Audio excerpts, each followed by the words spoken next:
2003년 사스, 2015년 메르스에 이어서 2020년 코로나19 바이러스로 인해서 전 세계적으로 바이러스가 공포와 위협의 대상이 되고 있습니다. 중국에 이어 한국에서도 이 한의학계가 코로나19에 대한 대응책을 강구하고 있는데요.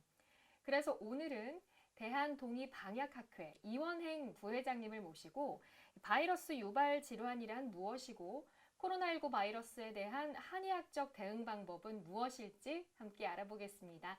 부회장님 안녕하세요. 예, 안녕하세요. 네, 간단하게 소개 부탁드립니다. 예, 안녕하세요. 대한동의방역학회 부회장 이원행 한의사입니다. 네, 원장님께서는 한의학계에서 바이러스 질환에 대해서 오랜 기간 연구를 해오신 걸로 알고 있습니다.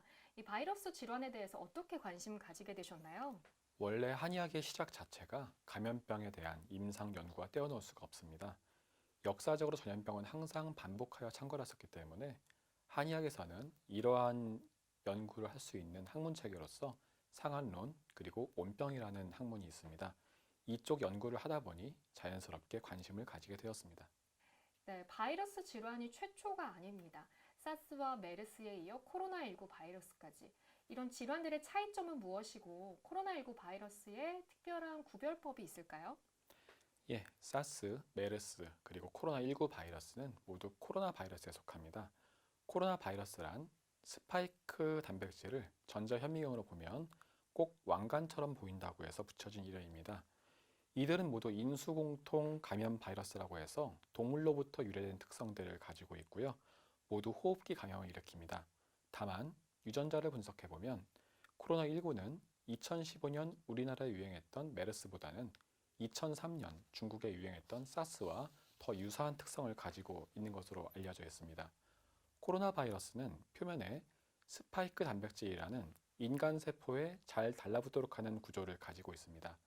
최근의 연구를 보면 이 부분이 인체에 더 잘 달라붙게 진화돼서 감염력이 강한 것으로 생각되고 있습니다. WHO의 보고서에 보면 재생산율, 즉 한 사람이 걸리면 다른 사람에게 전파되는 것이 2명 혹은 2.5명 정도로서 다소 높은 것으로 알려져 있고요. 하지만 코로나19는 전파력이 강한 대신 10% 이상의 사망률을 기록했던 사스보다는 많이 낮은 사망률을 가진 것으로 조사되고 있습니다.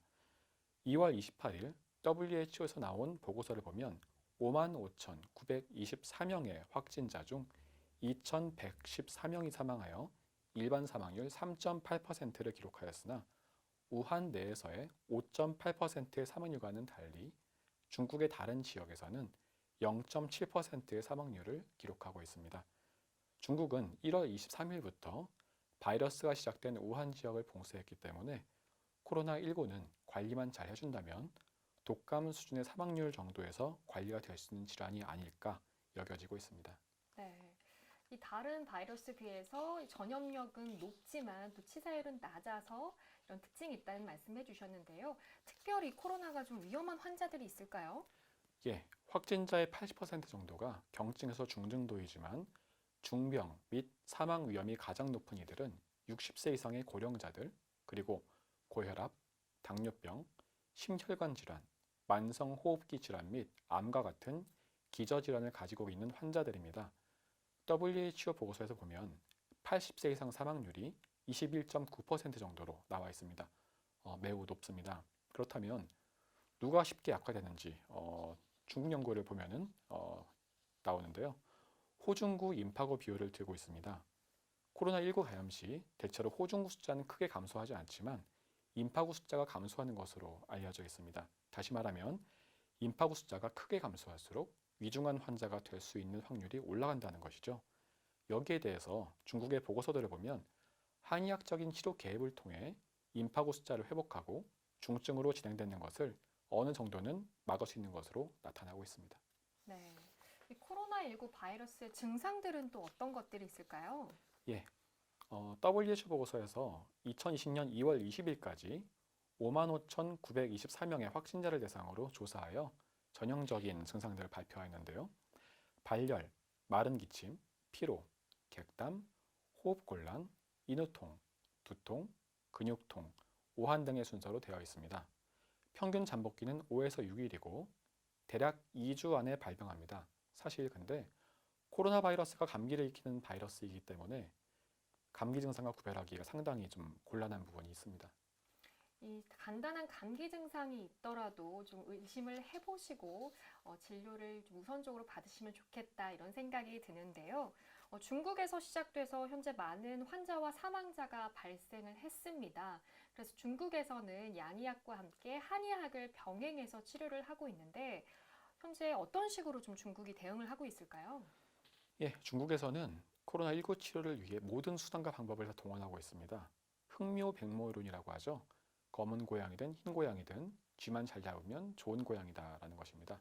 다시 말해서 양의학이든 한의학이든 국가적 과제로 떠오른 코로나19 전염병만 잘 치료할 수 있다면 모두 좋은 의학이라는 것이죠. 자료를 좀 보실게요. 이것은 중국에서 청패배독탕을 사용하여 치료한 코로나19로 인한 폐렴 환자 치료 보고서입니다. H 치료약인 켈리지를 사용한 후 메스꺼움과 복통 설사를 하여 복용을 중지하고 다시 한약 처방인 청패배독탕을 투여하고 또다시 양약을 사용한 경우입니다. 1월 23일 입원하고 1월 26일 인공호흡기를 사용했고요. 에이즈 치료약의 복용을 중지하고 한약을 투여한 것이 1월 29일, 퇴원한 것이 2월 14일입니다. 한쪽의 효과가 불분명하면 다른 쪽을 사용하는 서로 협동하는 진료 체계가 갖추어진 것을 볼 수가 있습니다. 네, 양의학과 한의학 협동 진료 체계가 중요하다는 말씀해 주셨습니다. 그런데 중국에서는 청패배독탕을 지금 치료법으로 활용한다고 하셨는데 실제로 어떤 효과가 있나요? 청패배독탕은 마황, 행인, 석고, 시호, 자완, 곽향 등 21가지 약재로 이루어진 한약 처방입니다. 이 처방을 사용하여 중국 스촨 지방에서 98명의 환자를 대상으로 연구한 자료가 있습니다. 여러 임상 증상들을 점수화하여 분석한 자료인데요. 이걸 보면 치료 후 3일, 6일, 9일째 진행되는 대로 여러 증상 점수가 줄어드는 것을 볼 수가 있습니다. 치료 9일째 총 유효율 92%, 완치율 41%라는 대단한 성적을 보이고 있는데요. 그래서인지 최근 중국에서는 아예 이 처방의 특집 방송을 내보내기도 했습니다. 네, 실제로 청패배독탕이 이렇게 효과가 많다는 게 지금 나오고 있는데요. 청패배독탕 치료를 병행하는 경우가 많은가요? 아니면 좀 한정적인가요? 위에 중국 기사를 보면은요. 중국 허베이성에서 전체 확진 환자 321명 중 303명이 한약 치료를 받았고 치료율은 97.1%였다고 합니다. 평균 입원 기간은 12.831로 조사되고요. 그리고 청패배독탕이 발표된 후 220명의 확진 환자가 복용하였고 이 중 144명이 퇴원했다고 합니다. 이렇게 보면 꽤 많은 활용을 하고 있는 것으로 보여집니다. 그래서 그런지 중국의 코로나19 진료 방안 최신판 7판에서는 확진 환자의 임상치료기 추천 처방으로서 청패배독탕을 가장 먼저 꺼내놓고 있습니다. 그렇군요. 이 청패배독탕을 양 한방 병행으로 한다고 했을 때 어떤 증상이나 어떤 단계에서 처방을 하면 좋을까요? 이 처방은 예방 목적으로 효과가 없다고 합니다. 중국에서도 확진자 단계에서 처방하고 있고요.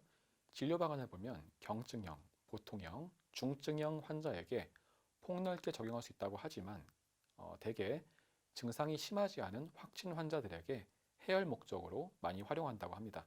즉 다시 말하면 확진된 상태에서 발열을 중심으로 하는 여러 증상들이 있으면서 호흡곤란을 일으키지 않은 경우 활용할 수 있을 것 같습니다. 중국에서도 심한 증상의 환자들은 맞춤형 한약 처방을 활용합니다.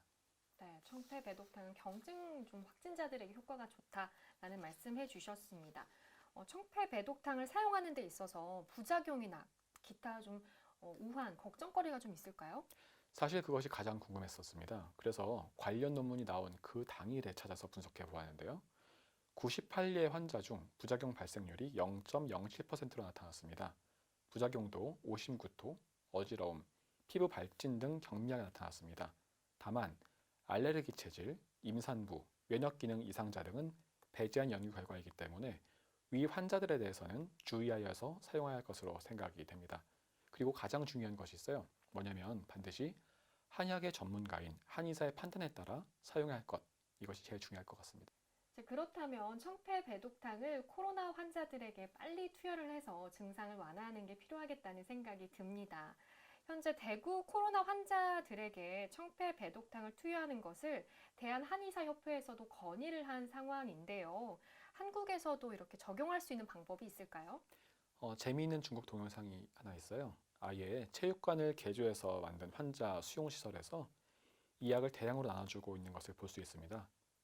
이 청패배독탕의 특징으로 볼 때 호흡곤란을 일으킨 이후에는 인공호흡기 없이 약을 투여할 수는 없거든요. 그렇기 때문에 이 동영상에서 보이는 것처럼 입원하지 않고 자가격리 혹은 시설격리 되어 있는 확진 환자들의 치료용으로 활용할 수 있지 않을까 생각이 됩니다. 그렇군요. 이 전염병은 인류 역사 흐름에 있어서 큰 위협 요소로 자리 잡고 있습니다. 이에 맞서 한의학에서도 전염병 예방과 치료가 전통적으로 발전을 해왔다고 들었습니다.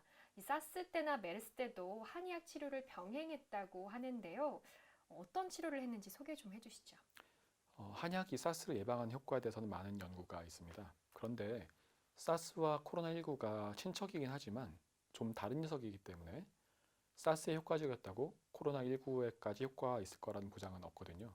하지만 예방 측면에서 보면 공통적으로 중국에서 소개되는 처방들이 있습니다. 바로 옥병풍산이라는 처방입니다. 3월 2일에 가장 큰 피해를 입었던 후베이성에서 나온 진료 방안입니다. 여기서 보면 예방 처방으로 옥병풍산을 활용한 처방을 제시하고 있습니다.